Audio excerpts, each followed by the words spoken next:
କେମିତି ଡାକେ? ଆଉ ମାଙ୍କଡ଼ ମାଙ୍କଡ଼ କେମିତି ଡାକେ? ଖି ଖି କରେ ଖି ଖି ଖି। ବିଲେଇ କଣ ଖାଏ?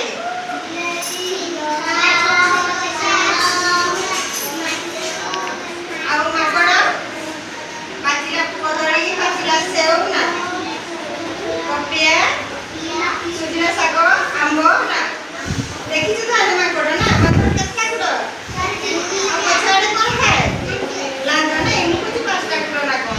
ତାହେଲେ ଆଜି କିସ ବିଲେଇଙ୍କ ପିଠା କିଆ ଶିଖିବା ହେଲା। ଏଇଟା ସମସ୍ତେ ଚିତ୍ର ଦେଖିପାରୁଛ? ଏଠି କିସ କରୁଛି ମା? ପିଠା ବନେଇଛି ନା? ଶୁଣ ତାହେଲେ ହେଲା ଗପଟା। ଦୁଇଟି ବିଲେଇ ଜଣଙ୍କ ଘରକୁ ଗୋଟିଏ ପିଠା ନେଇକି ଆସିଲେ। କିସ? ଦୁଇଟା ବିଲେଇ ହେଲା ପିଠା ନେଇକି ଆସିଲେ। ଦେଖିପାରୁଛ ଏଇଠି? ଗୋଟିଏ ପିଠାକୁ ଦୁଇ ଜଣ କିପରି ଖାଇବେ ସେଥିପାଇଁ କଡ଼ି ଲାଗିଲେ। କିଏ? ବିଲେଇ ମାନେ ନା କେମିତି ପିଠାଟା ଖାଇବେ କଡ଼ି ଲାଗିଲା ନାଇଁ। ତାପରେ ଏଇଟା 1 ନମ୍ବର ଗଲା ନାଇଁ। 2 ନମ୍ବର ଚିତ୍ରରେ ଦେଖ ଏଇଠି କିସ ହଉଛି? ମାଙ୍କଡ଼ ଗଛ ଉପରେ ଅଛି ନାଇଁ। ଏ ଦିଟା ବିଲେଇ କିସ କରୁଛନ୍ତି? ବସିଛନ୍ ପିଠାଟା ଦେଖୁଛ ନାଇଁ। ତାହେଲେ ମାଙ୍କଡ଼ଟି ଗଛ ଉପରୁ ଥିଲା। ସେ ଗଛରୁ ଓହ୍ଲେଇ ଆସି ଦୁହିଁଙ୍କ ମଧ୍ୟରୁ ପିଠାକୁ ସମାନ ଭାବରେ ବାଣ୍ଟିବେ ବୋଲି କହିଲେ ବିଲେଇ ମାନେ ହେଲା ମାଙ୍କଡ଼କୁ ହେଲା। ଗଲା 2 ନମ୍ବର। 3 ନମ୍ବର ଚିତ୍ରରେ କଣ ଦେଖୁଛ? ମାଙ୍କଡ଼ କଣ ଧରିଛି? ଏଇଟା କଣ ଧରିଛି? କିଲୋ ବୋଲି ଦେଖିଛ? ଦୋକାନରେ ଥାଏ ଦେଖିଛ ନା? ଆଉ ଏଇଟା 2 ଜଣ କଣ କରୁଛ?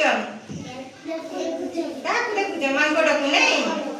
ତାହେଲେ ମାଙ୍କଡ଼ ନିକିତିଟିଏ ଆଣିଲା ହେଲା। ପିଠାଟିକୁ 2 ଫାଳ କରି ଓଜନ କଲା। ଗୋଟିଏ ଭାଗ ବେଶୀ ହେଲା, ଓଜନ ହୋଇଗଲା। ଏଇଟା ବେଶୀ ହେଲା କି ଭାରି ହେଇଛି। ଏଇପଟ ଦେଖିଛ ନା? ଏପଟ ହାଲୁକା ଅଛି, ସେଇଟାକି ଟେକି ହେଇଯାଇଛି ହେଲା। ତାପରେ 4 ନମ୍ବର ଚିତ୍ରରେ କିସ ଅଛି? ମାଙ୍କଡ଼ ଓଜନିଆ ପିଠାରୁ ଟିକେ ଖାଇଦେଲା ନାଇଁ। ଏପଟେ ବେଶୀ ହେଲା ବେଳେ ସେପଟେ ଖାଇଦେଲା, ଏପଟେ ବେଶୀ ହେଲା ବେଳେ ସେପଟେ ଖାଇଦେଲା ନାଇଁ। ପୁଣି ନିକିତିରେ ଓଜନ କଲା। ଏଥର ଅନ୍ୟ ଫାଳଟି ଓଜନିଆ ଦେଖି ମାଙ୍କଡ଼ ସେଥିରୁ ମଧ୍ୟ ଖାଇଦେଲା। ଏଇଠୁ ବି ଖାଇଦେଲା ନାଇଁ। ତାପରେ ଏଇଠି ଆସିଲା 6 ନମ୍ବର ଚିତ୍ର। କିସ ହେଲା ଏଇଠି? ମାଙ୍କଡ଼ ଆଉ ବିଲେଇ ଏହିପରି ସବୁ ପିଠା ଖାଇଦେଇ ନିକିତିଟି ତଳେ ଥୋଇ ମାଙ୍କଡ଼ ଗଛ ଉପରକୁ ଚାଲିଗଲା। କିସ? ମାଙ୍କଡ଼ଟା ଗଛ ଉପରକୁ ପଳେଇଗଲା ନାଇଁ। ବିଲେଇ ଦୁଇଟି ମନ ଦୁଃଖରେ ରହିଲେ। କିସ? ବିଲେଇ ମାନେ ନାଇଁ। ତାହେଲେ ଏଇଠୁ ଆମେ କିସ ଶିଖିଲେ? 2 ଜଣ କଳି କଲେ ତୃତୀୟ ଜଣଙ୍କର ଲାଭ ଥାଏ ନାଇଁ। ତୁମେ 2 ଜଣ ଲାଭ ହବ, ଆଉ ଜଣେ କ୍ଷତିରେ ପଡ଼ିଯିବ, ଆଉ ଜଣେ ଲାଭ ପାଇଯିବ ନାଇଁ। କାହା ଘରୁ ତୁମେ ପିଠା ଚୋରି କରିଛ? କରିନ ତ? ଭଲ ଛୁଆ ତାହେଲେ ନାଇଁ। ହଉ କେମିତି ଲାଗିଲା ଗପଟି? ଭଲ ଲାଗିଲା ନାଇଁ। କାଲି ଆଉ ଗୋଟେ ଗପ ଶିଖିବା ହେଲା, ନୂଆ ଗପ ହେଲା। କଣ ଖାଇକି ଆସିଥିଲ ସମସ୍ତେ?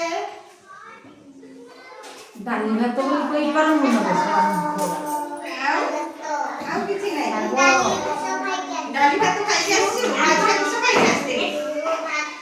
ଅଭି ବାବୁ କଣ ଖାଇକି ଆସିଛୁ? ଡାଲି ଭାତ। ସେଇନାକି ଷ୍ଟ୍ରଙ୍ଗ ହେଇଯାଉଛୁ ନା? ଗାଧେଇଛୁ ନା ସମସ୍ତେ? ଶୀତ ଲାଗୁଛି କହିକିନା ଗାଧୋଇ ନଥିବ ହେଲା। ଆମେ ବନ୍ଧରେ ସମସ୍ତେ ଗାଧେଇକି ଆସିଛୁ ତ। ବନ୍ଧ ଯାଉ କୁମ୍ଭୀର ଅଛି ବନ୍ଧରେ ହେଲା, କାମୁଡି ଦବ। ବନ୍ଧ ଯାଇଛୁ? ଆଉ ଗୋଟେ କାଲି ଗପ ଶୁଣିବା ହେଲା। ଯାଇନୁ? କିସ ଦେଖିଲ? ଗପ କିସ ଦେଖିଲ ତ? କାଲି ଆସିଲେ ପୁଣି ପଚାରିବି ଏଇ ଗପଟା ହେଲା। କହିପାରୁଛ ନା ନାଇଁ ହେଲା? ଦେଖିଲ ଚିତ୍ର? ଏଇଟା ମା କଳ୍ପନା ଉପରେ ଦେଖୁଛୁ? କିସ ପିଠା ଚୋରି କରିବୁନି ହେଲା। ନହେଲେ ଅଭି ଭାଇ ସାଙ୍ଗରେ ଭାଗ କରିଦିଅ। ସେଇଠି କିଏ ଭାଇ ସାଧୁ ଭାଇ ଲାଭ ପାଇଯିବ ହେଲା। ସେମିତି ପିଠା ଚୋରି କରିବନି। ତୁମେ ସାଙ୍ଗ ଆଣିବ, ସାଙ୍ଗ ଭାଗ କରି ଖାଇଦବ ହେଲା। ନହେଲେ ବାପା ଦେଇଦବ ଭାଇ ଭାଗ କରିଦିଅ।